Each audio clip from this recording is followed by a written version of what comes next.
A single decision forged in the crucible of prejudice was about to cost an airline millions of dollars and a woman her entire career. At New York's JFK International Airport, inside the gleaming exclusive Apex Lounge elite services manager, Estelle Carlson saw a man she deemed unworthy. Dressed in a simple grey hoodie and jeans, he didn't fit her profile of success. In the next 10 minutes, she would unleash a torrent of condescending remarks and public humiliation. What she didn't know was that the man she was belittling, Dr. Caleb Foster, wasn't just another passenger. And just beyond the lounge's panoramic windows, his 10-passenger $60 million Gulfstream G700 was making its final approach, ready to deliver a lesson in karma that would echo from the runway to the boardroom. The Apex Lounge at Transcontinental Airways Terminal 4 was designed to be an oasis, a hermetically sealed bubble of tranquility amidst the delightful chaos of John F. Kennedy International Airport.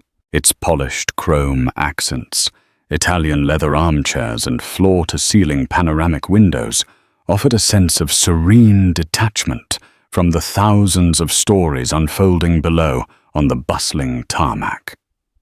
For the airline's most valued customers, it was a place to sip complimentary champagne, close multi-million-dollar deals on secure Wi-Fi, and forget they were merely waiting. Presiding over this curated calm was Estelle Carlson. In her crisp navy blue uniform, with its silver wing pin, Estelle was the self-appointed gatekeeper of this sanctuary. Nearing 50, with her blonde hair pulled back into a severe, unyielding bun, and a face that seemed permanently etched with faint disapproval. She didn't just manage the lounge, she ruled it. She had worked for Transcontinental for 22 years, climbing from a check-in agent to this coveted post. In her mind, the Apex Lounge wasn't a service, it was a club, and she was the one who guarded the velvet rope. She moved through the space with an air of practiced authority, her eyes scanning for infractions. A bag left unattended, a passenger speaking too loudly on their phone, a child straying from the designated family corner. Her smile, when she chose to deploy it, was a thin, sharp thing that rarely reached her cold blue eyes. She could spot a real Rolex from a convincing fake at 20 paces and could gauge a person's net worth by the cut of their suit and the brand of their briefcase. These were the skills she valued, the metrics by which she judged who truly belonged. On this particular Tuesday afternoon, the lounge was humming with its usual clientele. A hedge fund manager from Greenwich barked orders into his phone. A German diplomat was quietly reading Die Zeit. A young tech founder, barely out of his 20s and dressed in a designer t-shirt that cost more than Estelle's monthly mortgage payment, was typing furiously on a laptop. Estelle had personally greeted each of them, her demeanor shifting subtly based on their perceived status. The diplomat received a respectful nod, the hedge fund manager a deferential, "Can I get you anything else, Mr. Peterson?" and the tech founder a slightly cooler but still welcoming smile. Her assistant, a young man named Kevin, scurried to and fro refilling glasses and clearing plates, always careful to stay out of Estelle's direct line of sight. He knew her moods. He knew that the wrong kind of scuff mark on a passenger's shoe could trigger a 5-minute lecture on brand standards. It was in this carefully controlled environment that Dr. Caleb Foster and his chief of staff, Naomi Preston, arrived. They had just come from a grueling 12-hour session of final negotiations for a merger, and the thought of a quiet hour before their flight was the only thing keeping them going. Caleb Foster was a man whose appearance was a deliberate contradiction to his status. At 42, he possessed a quiet intensity, his thoughtful eyes missing nothing. He was tall and athletic, with a calm, measured presence that drew people in rather than demanded attention. He was the founder and CEO of Airline Innovations, a biotechnology firm that was on the verge of releasing a revolutionary gene editing therapy. His work had been featured in Nature and The Lancet, and his company was valued in the tens of billions. But looking at him, Estelle Carlson would see none of that. She would only see a black man dressed in a soft heather-grey hoodie, dark wash jeans, and a pair of simple, comfortable all-bird sneakers. There was no flashy watch on his wrist, just a practical fitness tracker. His backpack was a sleek but unbranded Swiss design, chosen for function over fashion.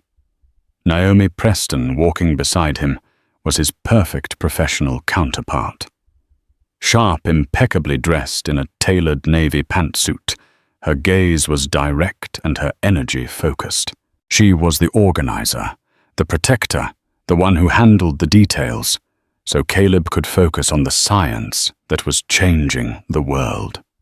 She held their boarding passes on her phone, the screen glowing with 2 first-class seats to San Francisco. As they approached the reception desk, Estelle's eyes flickered up from her monitor. She took in Naomi first. The suit, the confident stride, the look of a person who belonged. Then her gaze shifted to Caleb, her back straightened, her lips thinned into a familiar line of disapproval.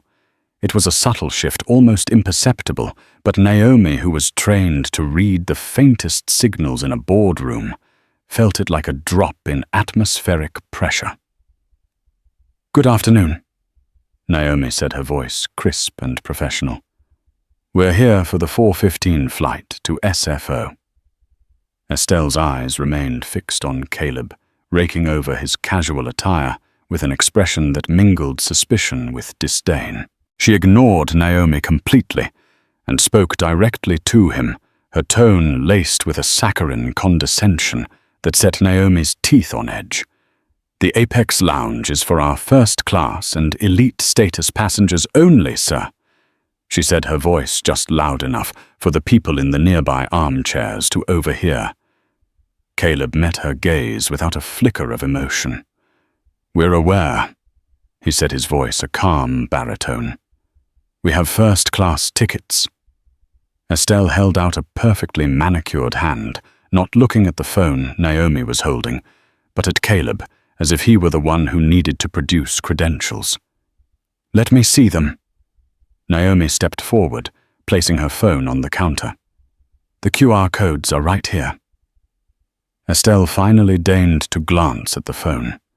She scanned the first code, Naomi's, with a perfunctory beep. Then she scanned Caleb's. The machine beeped green. A confirmation flashed on her screen. Foster Caleb. Seat 2A. First class. For a moment, Estelle was silent. The computer had confirmed his right to be there, but her gut, her finely honed instrument of prejudice, told her otherwise.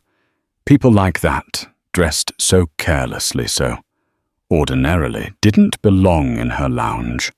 They were usually flying on discounted tickets or using a one-time pass someone else had given them. They lowered the tone. She looked up from the screen, a new, more insidious strategy forming behind her eyes.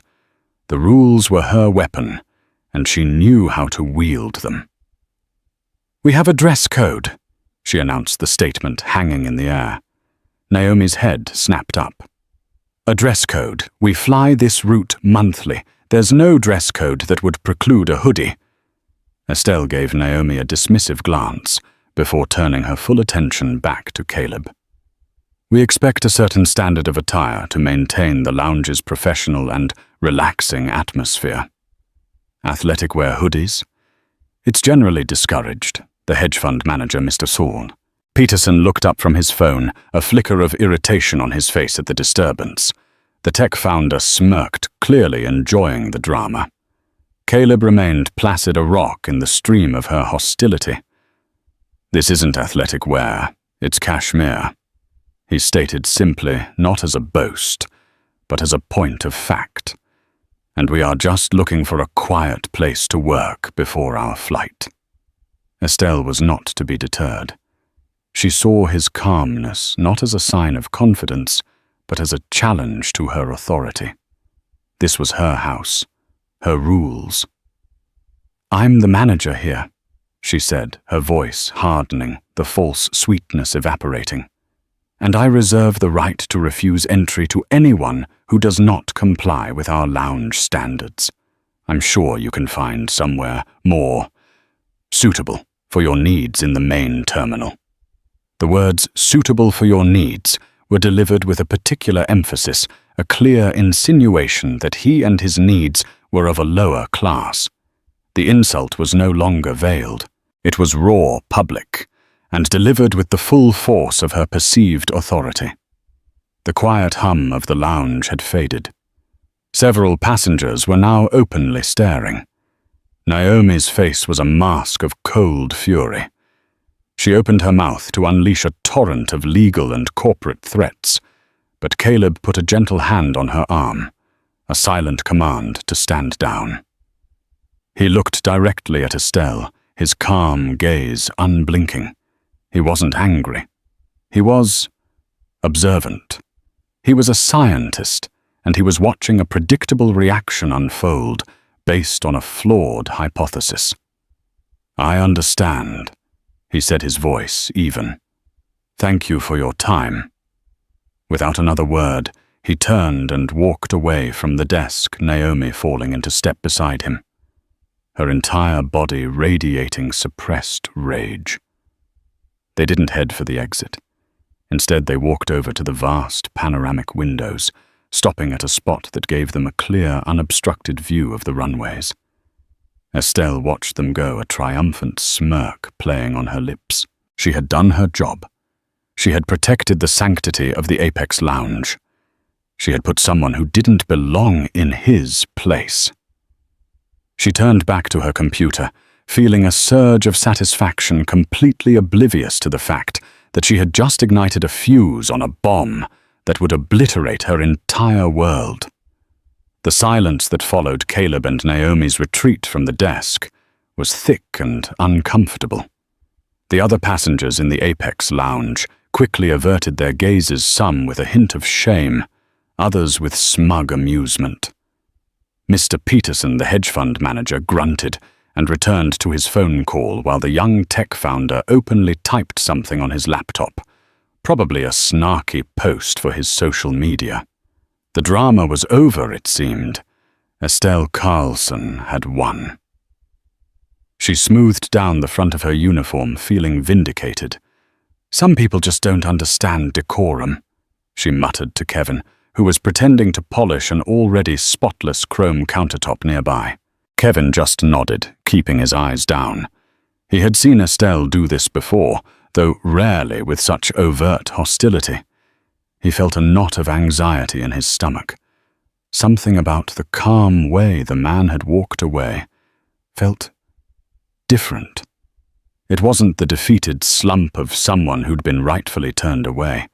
It was the quiet patience of someone waiting for the next move in a chess game. Meanwhile, over by the window, Naomi was vibrating with fury. "Caleb, this is unacceptable," she hissed, her voice low but intense. "This is blatant discrimination. I have our corporate counsel's number on speed dial. We can have her head on a platter before we even board. We can sue the airline into the ground. Transcontinental handles $15 million of Ethelred's travel and logistics annually. They are going to hear about this." Caleb didn't respond immediately. His eyes were fixed on the sky, scanning the flight path. He was still the picture of serenity, a deep, calm ocean beneath Naomi's raging storm.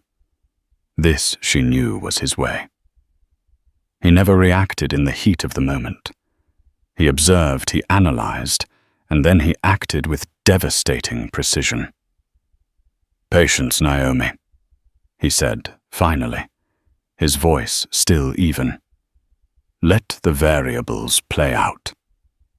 Variables, Caleb, that woman just humiliated you based on the color of your skin and the fact you're not wearing a three-piece suit. She insinuated you were trash who didn't belong. There are no variables here, only a clear-cut case of corporate prejudice. The board of directors needs to know that this is the face of the airline they've partnered with. And they will, he assured her.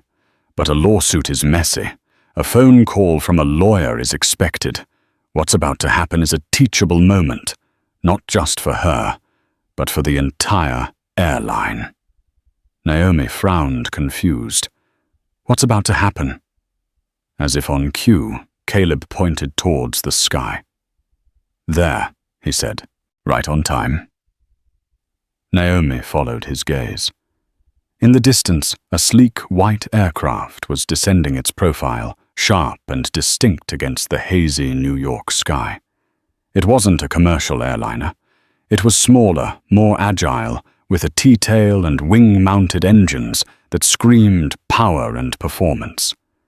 As it grew closer, its form became unmistakable. A Gulfstream G700, the pinnacle of private aviation, a flying testament to wealth and influence. The jet executed a flawless landing on runway 31L, its tires kissing the asphalt with a puff of white smoke. It was a beautiful machine, pristine and powerful, looking more like a futuristic spacecraft than a conventional plane. Inside the lounge, a few aviation enthusiasts took notice. "Wow, a G700, one man murmured to his companion. "You don't see many of those.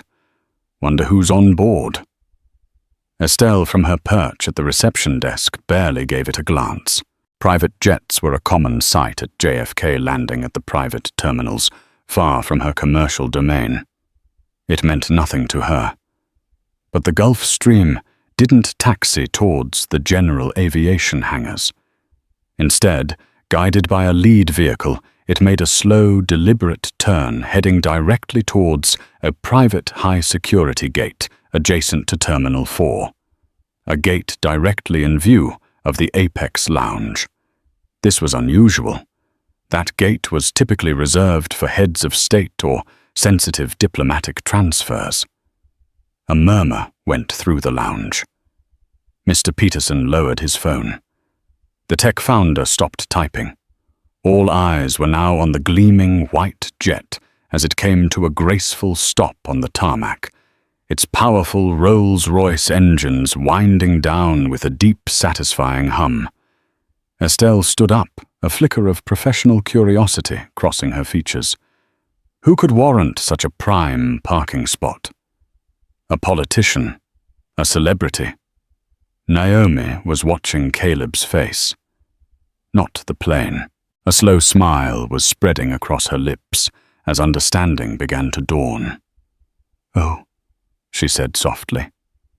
"Oh, you didn't." Caleb gave a slight, almost imperceptible nod, a twinkle in his eye. "Our flight to San Francisco was always a backup," he explained quietly. "The merger talks finished 6 hours ahead of schedule. I had the G700 rerouted from Teterboro to pick us up here. Seemed more efficient." The full weight of the situation crashed down on Naomi. They weren't flying first class on transcontinental. They were flying on that. Caleb hadn't booked a seat. He owned the plane. He wasn't just a passenger being denied entry to a lounge. He was an aviation client so significant that he could have his private aircraft pick him up at a commercial terminal gate. On the tarmac, the jet's door opened a staircase elegantly unfolding to the ground.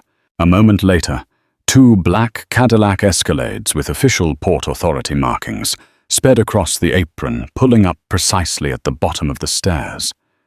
Estelle squinted, her brow furrowed. "What in the world is going on?" she said, to no one in particular.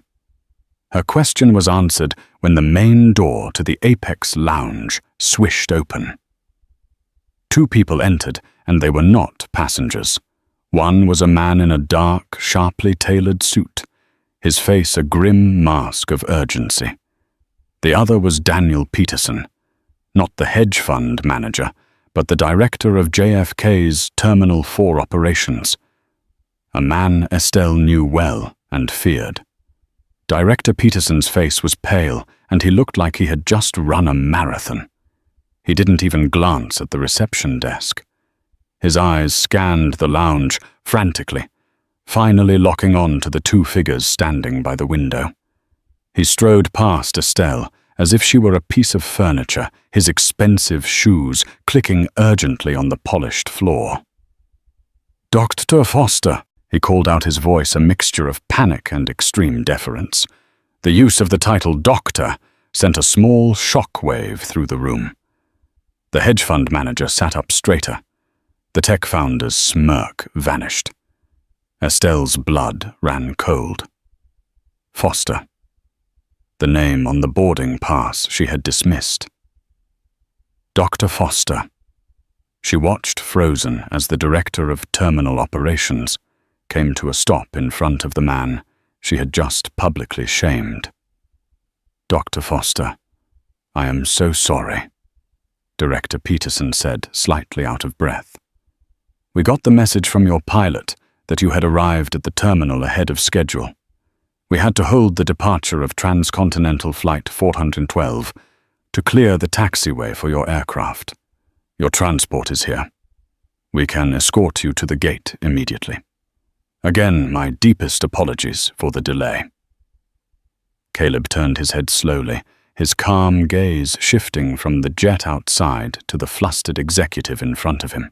"There was no delay on your part, Daniel," he said, his tone polite, but with an underlying edge of steel. "The delay was here, with your partner Airline's hospitality." Director Peterson's eyes widened in horror.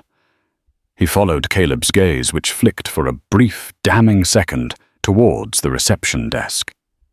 Peterson's head snapped around his eyes, locking onto Estelle Carlson. In that moment, Estelle felt a sensation like falling from a great height. The polished floor seemed to drop away beneath her feet. The carefully constructed world she ruled, the little kingdom of the Apex Lounge, crumbled into dust around her. The man in the hoodie was not just a first-class passenger. He was not just a doctor. He was someone who could halt a commercial flight path, someone the airport's top director addressed with frantic, bowing respect. He was Dr. Caleb Foster, and she had just told him he wasn't welcome. The air in the Apex Lounge grew heavy, sucked into the vacuum created by Director Peterson's horrified stare. Every eye was now fixed on the drama unfolding, a real-time corporate execution in the making. The whispers had ceased, replaced by a tense, voyeuristic silence. For Estelle Carlson, the world had narrowed to a single point, the accusing eyes of the terminal director and the calm, unreadable face of Dr. Caleb Foster. Director Peterson's face, which was already pale, seemed to drain of all remaining color. He was a man who juggled the logistics of one of the world's busiest airports, dealing with bomb threats, mechanical failures, and diplomatic incidents. But the look on his face now was one of pure, unadulterated terror. He understood with the immediate clarity of a seasoned executive the magnitude of the disaster that had just occurred on his watch in his terminal. He took a half-step back from Caleb, as if to physically distance himself from the source of the problem. His voice, when he finally spoke to Estelle, was dangerously low, a coiled serpent of fury. "Miss Carlson," he began, the name pronounced like a verdict. "What has happened here?" Estelle's mouth opened, but no sound came out. Her mind was a frantic scramble of excuses and justifications. The dress code, the lounge standards, maintaining decorum. The words that had felt so powerful and righteous just minutes ago now seemed like flimsy, pathetic shields against the incoming cataclysm. Naomi Preston, seeing her opening, stepped forward. Her voice was cold, precise, and utterly damning. She didn't raise it, but every word cut through the silence like a shard of glass. "What happened, Director Peterson?" she said, addressing him but making sure everyone, especially Estelle, heard, "is that your elite services manager for Transcontinental Airways decided that Dr. Foster, the CEO of Ethelred Innovations and one of your airline's largest corporate clients, was not fit to enter this lounge." She let the title and the client status hang in the air for a moment. She publicly questioned his right to be here, despite a valid first-class boarding pass. She then invoked a non-existent and discriminatory dress code to deny him entry, suggesting he find a more suitable location in the main terminal. In short, she humiliated a man this airport just rerouted air traffic for. Director Peterson looked as if he had been physically struck. His gaze swung back to Estelle, no longer just angry, but filled with a kind of bewildered contempt.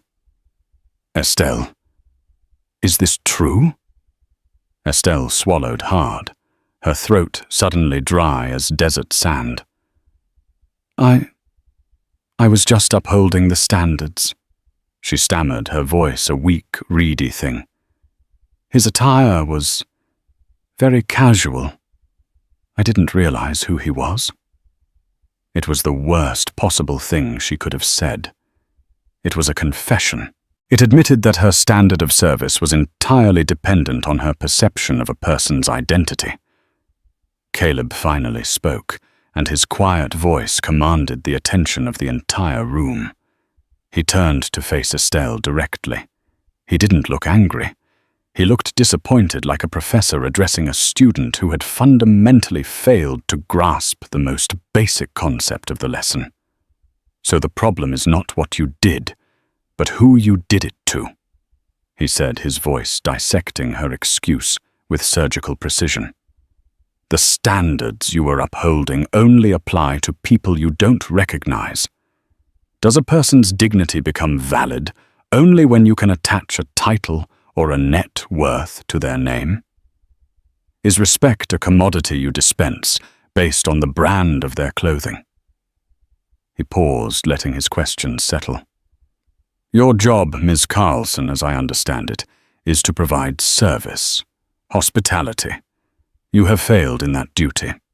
Not just to me, but to the very principles your company claims to represent."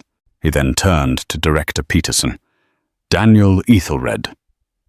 Innovations spends over $15 million annually with Transcontinental Airways on corporate travel, not including our air freight logistics.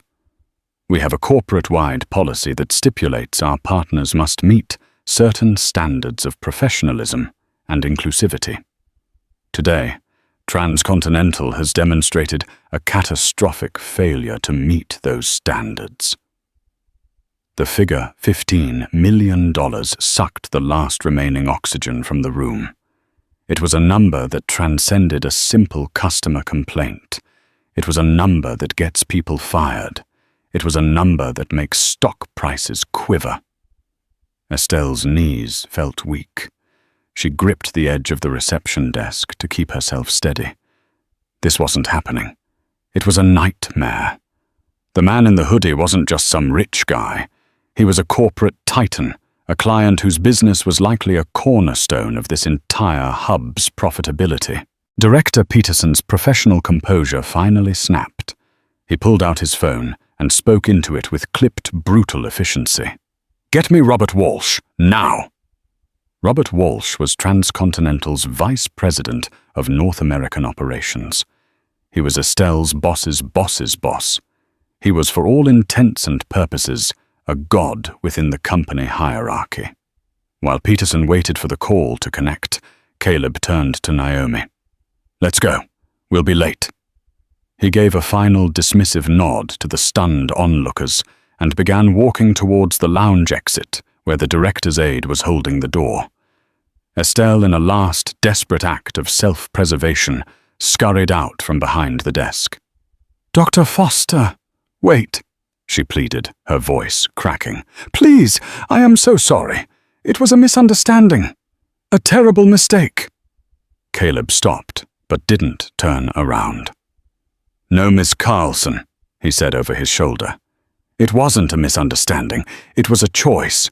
You made a choice based on a brief look at me, and you stand by that choice.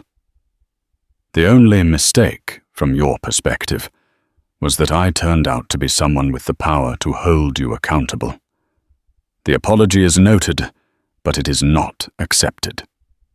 His final words were delivered with a chilling finality.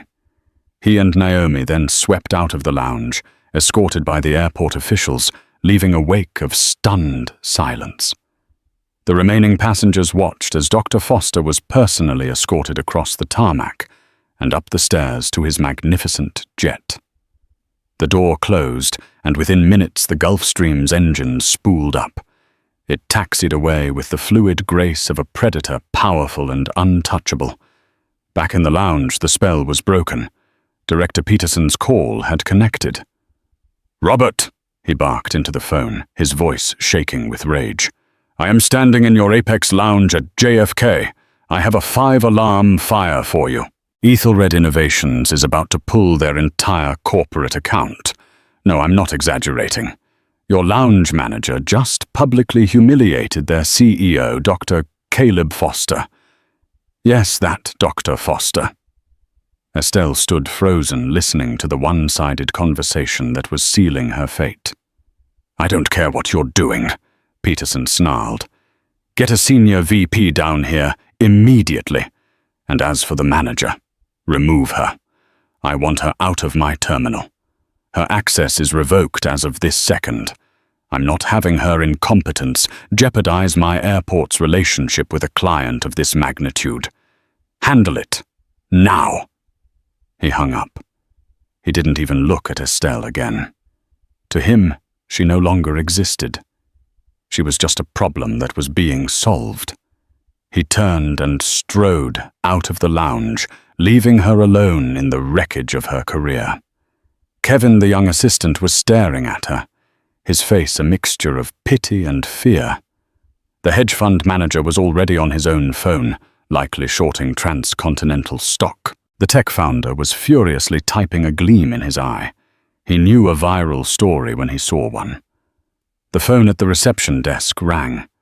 Estelle stared at it, her hand trembling. She knew who it was. It was the call.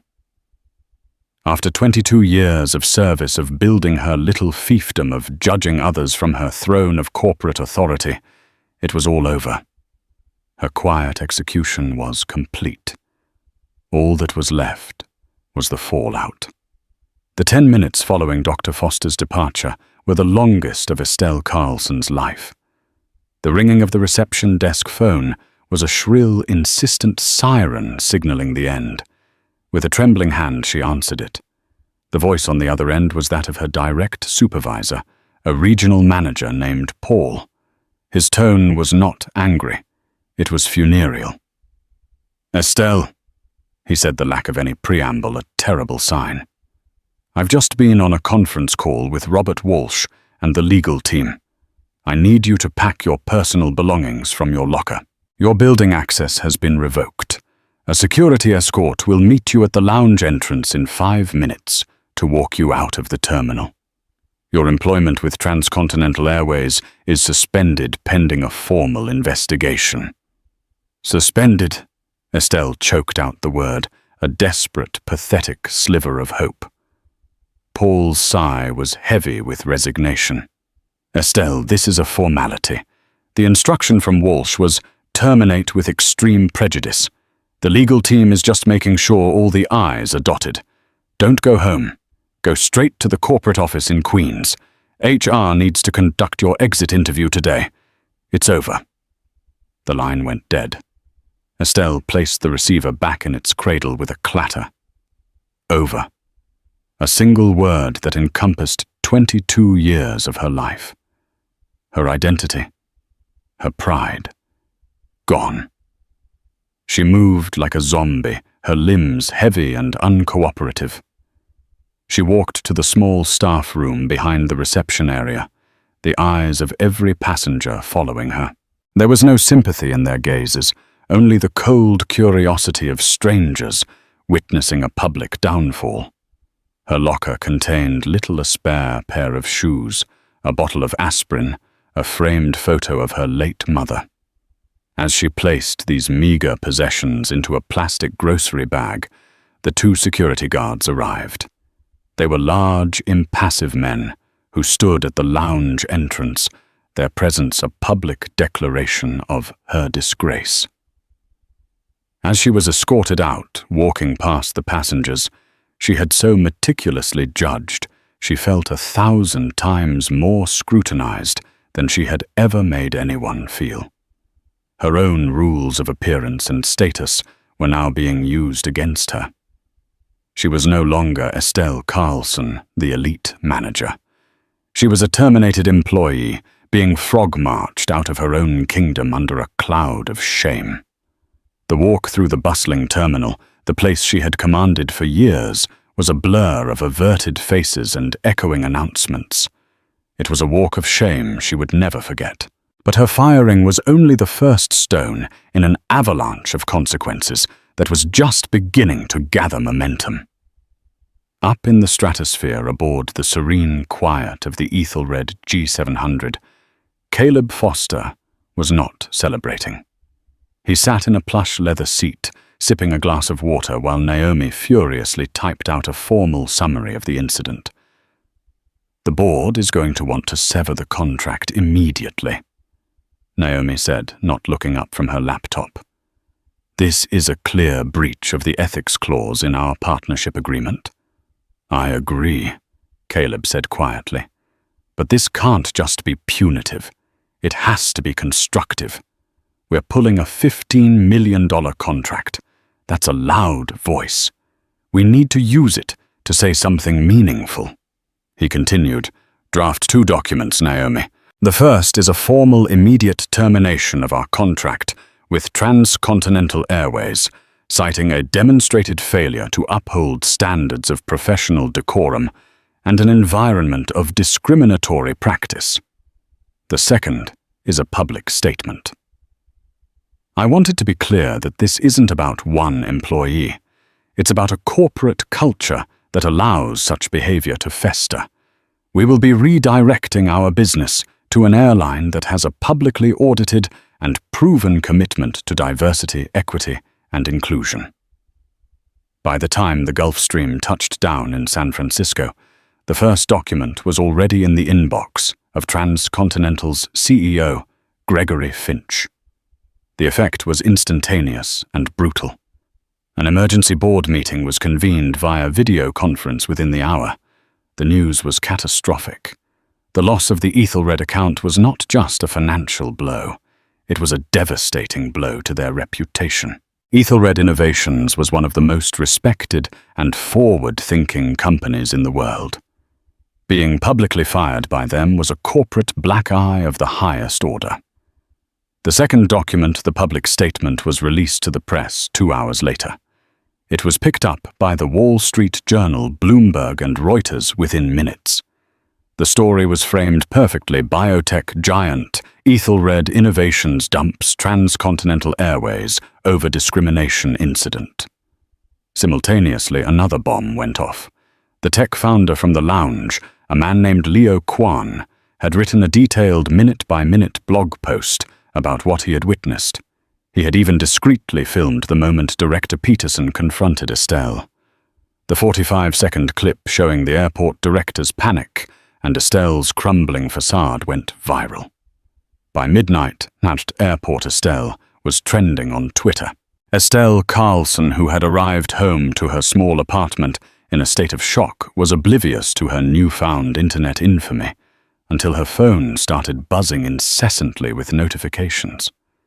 Friends, former colleagues, even distant relatives were sending her links to the articles and the video. She watched the clip, her face a ghostly white in the glow of her phone screen. She saw herself not as the authoritative manager she imagined, but as a petty, cruel woman being dressed down. The comments were a torrent of digital vitriol. She was a Karen on steroids, a racist relic. Her face was now the international symbol of corporate prejudice. The next morning, Transcontinental's stock opened down 3%. While not a crash, it represented a paper loss of nearly $400 million in market capitalization, all stemming from a single ugly interaction in an airport lounge. CEO Gregory Finch was in full damage control mode. He issued a groveling public apology, promising a top-to-bottom review of our customer service protocols and sensitivity training.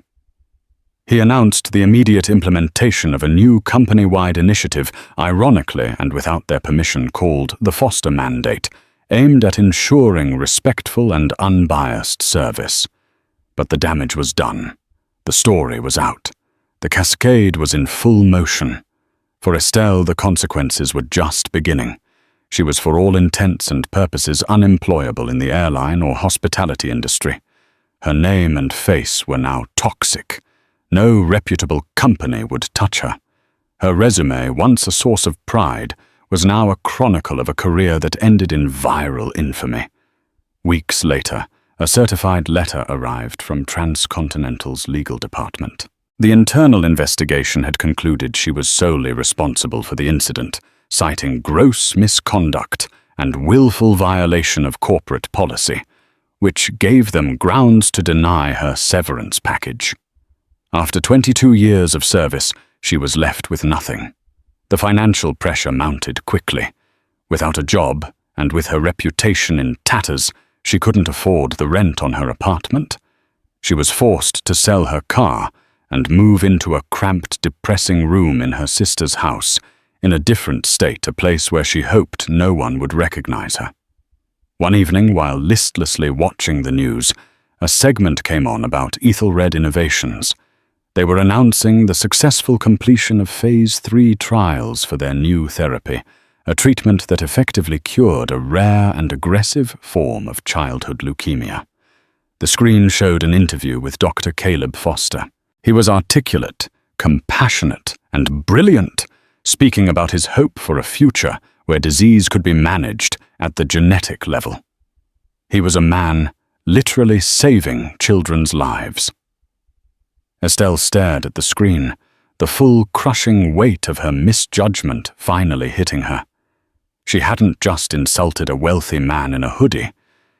She had shown contempt for a person of profound substance and importance, a man whose contributions to humanity would be remembered long after her name was a forgotten hashtag. Her world had been small, petty, and built on judging the surface of things. His was vast, impactful, and focused on the very code of life itself.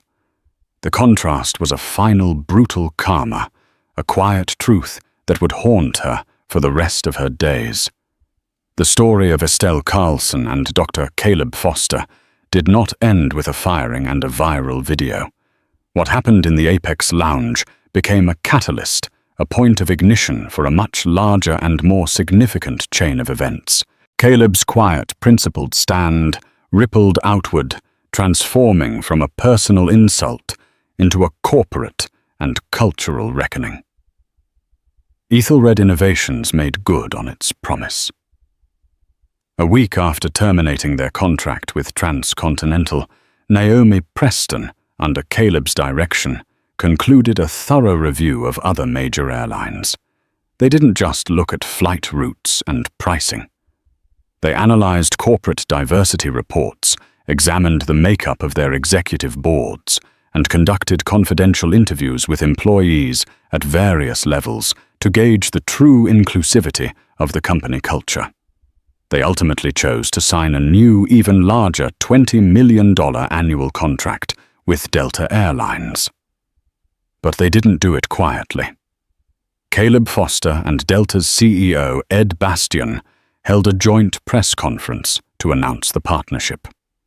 In front of a bank of cameras, Caleb was asked about the Transcontinental incident. He responded not with anger, but with the thoughtful precision of a scientist. What occurred at JFK was not the fault of a single employee. He stated his voice calm and steady. A single employee is a symptom. The disease is a corporate culture that either actively encourages or passively tolerates prejudice.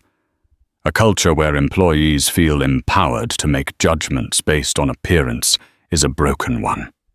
We are not just moving our business.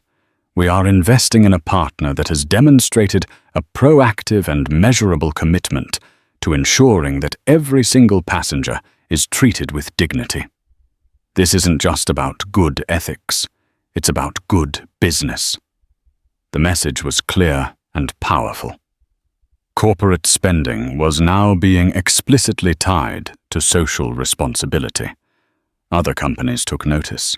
Within the next 6 months, 3 other Fortune 500 companies, citing Aethelred's lead, announced they were adding inclusivity and equity audits as a standard part of their vendor selection process. A small but significant movement had begun. The Foster Mandate, the term Transcontinental's CEO had coined in panic, was now being unironically used in business schools to describe this new form of socially conscious corporate procurement.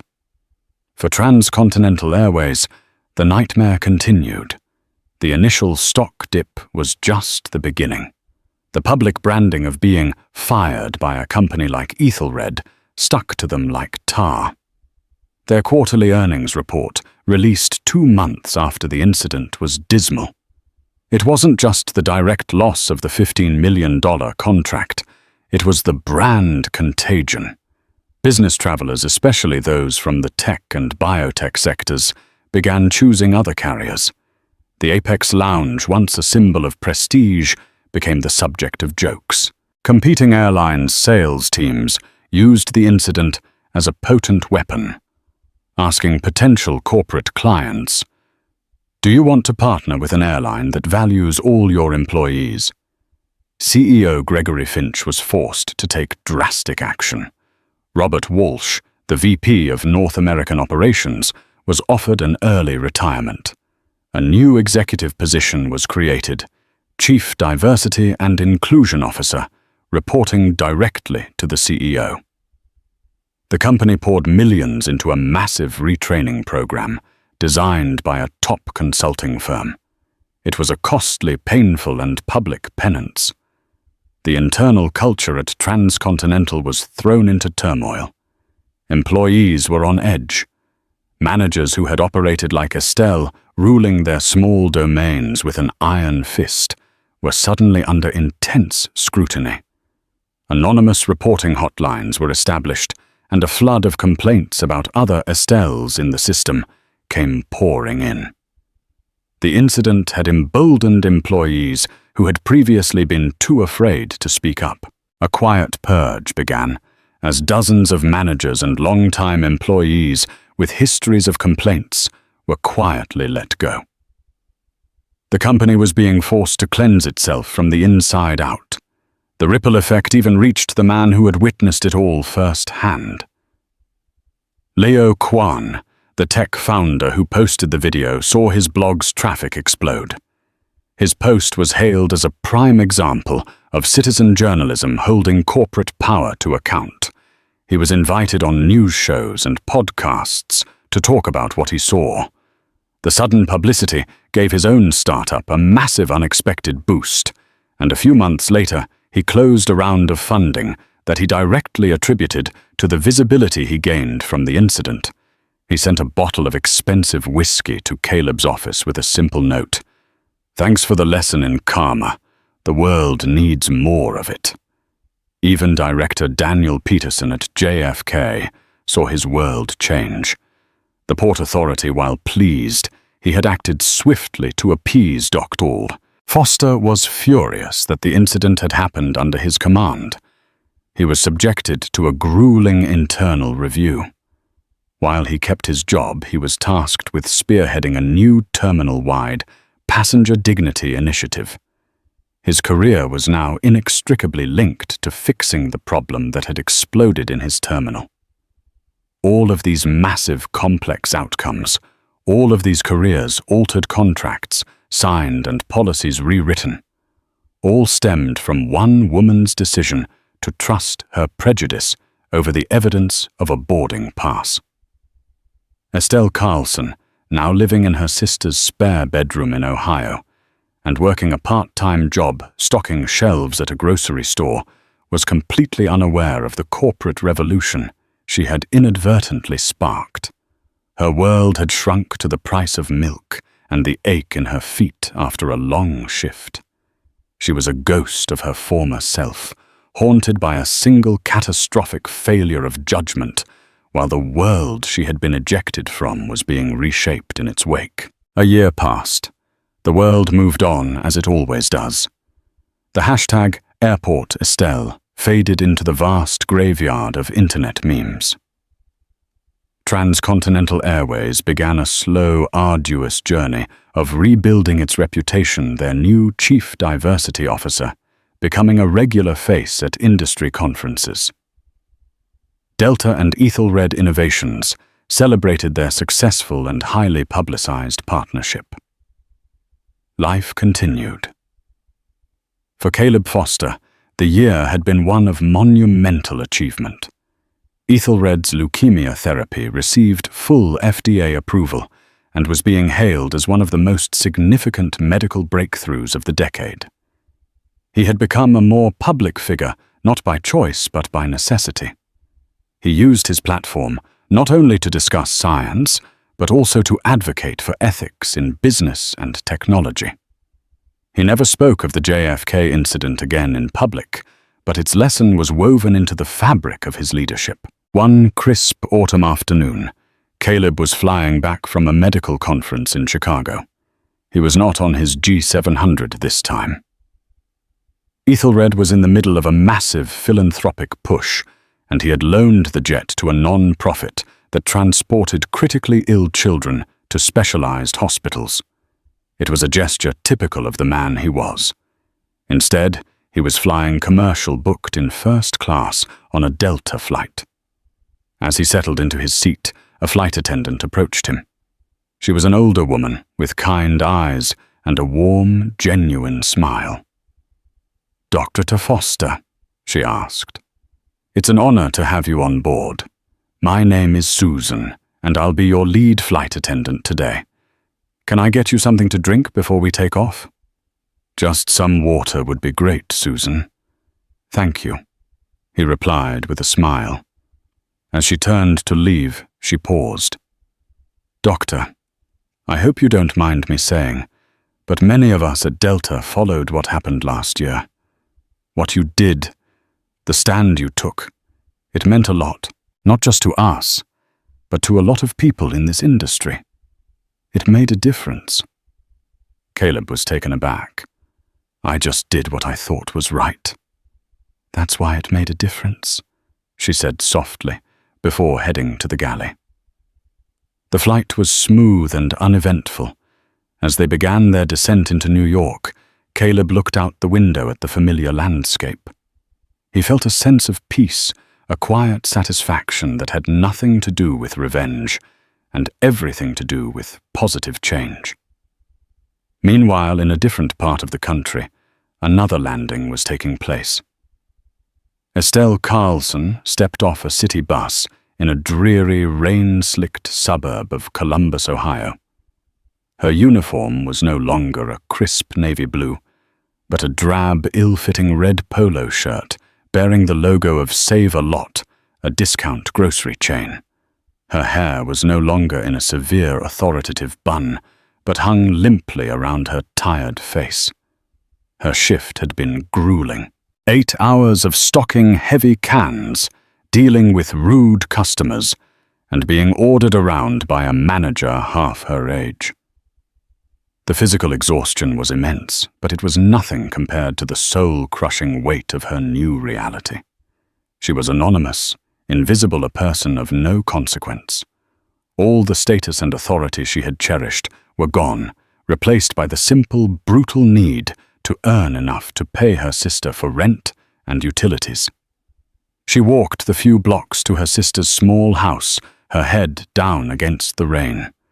She had tried applying for other jobs, office administrator, receptionist, anything that would let her sit down. But her name was a liability. A simple Google search was all it took for a potential employer to see the news articles and the viral video. The name Estelle Carlson was now synonymous with problem. As she entered the house, her sister, a weary but kind woman named Carol, was watching the local news. "Rough day?" Carol asked, her eyes full of a pity that Estelle found almost unbearable. "The usual," Estelle mumbled, dropping her worn-out bag by the door. On the television, the local news anchor was covering a story about a philanthropic grant. Local Columbus Children's Hospital today received a $5 million grant from the Ethelred Innovations Foundation, the anchor announced cheerfully. "The grant will fully fund a new pediatric oncology wing. We spoke earlier with Ethelred's CEO, Dr. Caleb Foster, via satellite." Estelle froze. His face filled the screen. He looked exactly the same, calm, confident, dignified. He spoke about the importance of giving every child a fighting chance, about the responsibility of successful companies to invest back into the communities they serve. Carol, oblivious to the name's significance for Estelle, said, "Wow, what a wonderful man. Imagine having that much money and using it to save kids." Estelle couldn't speak. She stared at the screen at the face of the man she had scorned. He was here in her new city, his influence reaching down from the heavens of philanthropy to the very hospital where her own nephew had been treated for asthma last year. He was a force for good, a creator, a healer. And she had been a gatekeeper, a petty tyrant of a tiny, insignificant kingdom. She had built her world on the flimsy foundation of judging others, and in one afternoon, that world had been washed away, leaving her stranded in this bleak reality. The news segment ended. The weather report came on. But Estelle was still seeing his face. The karma that had hit her wasn't just about losing her job or her reputation.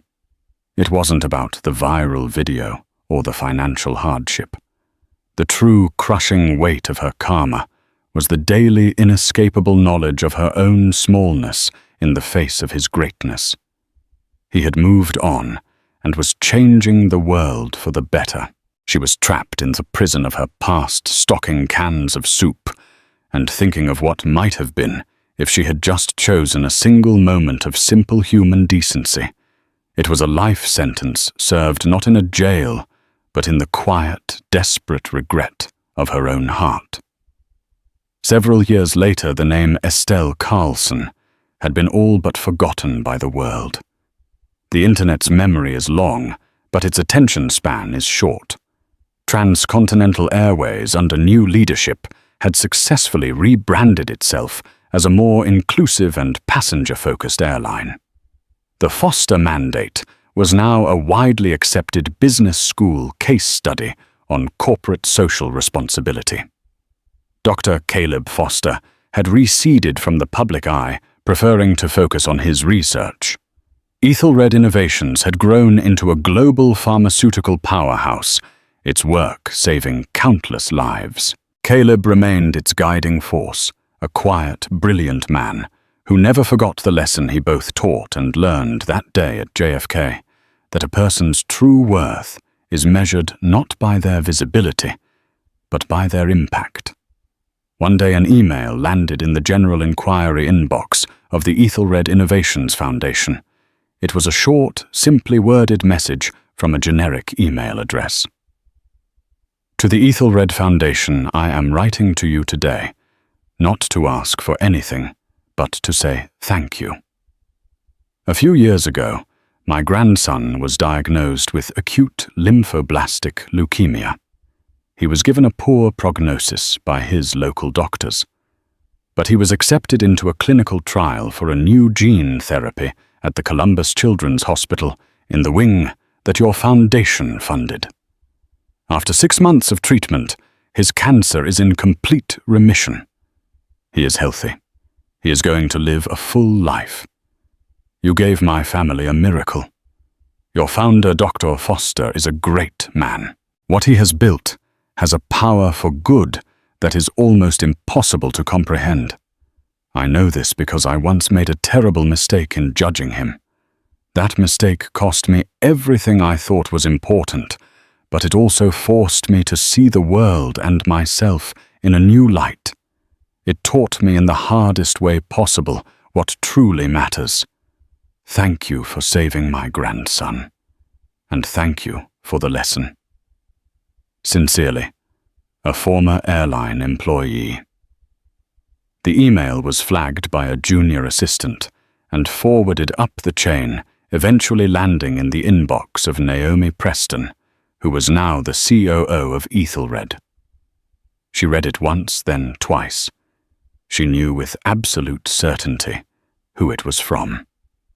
The reference to a terrible mistake in judging him was unmistakable. She forwarded the email to Caleb without comment. He was in his lab analyzing cellular protein arrays. He read the message on his tablet, his expression unreadable behind his safety glasses. He stood in silence for a long moment, the hum of the laboratory equipment filling the space. He didn't feel anger. He didn't feel triumph. He felt a quiet, profound sense of closure.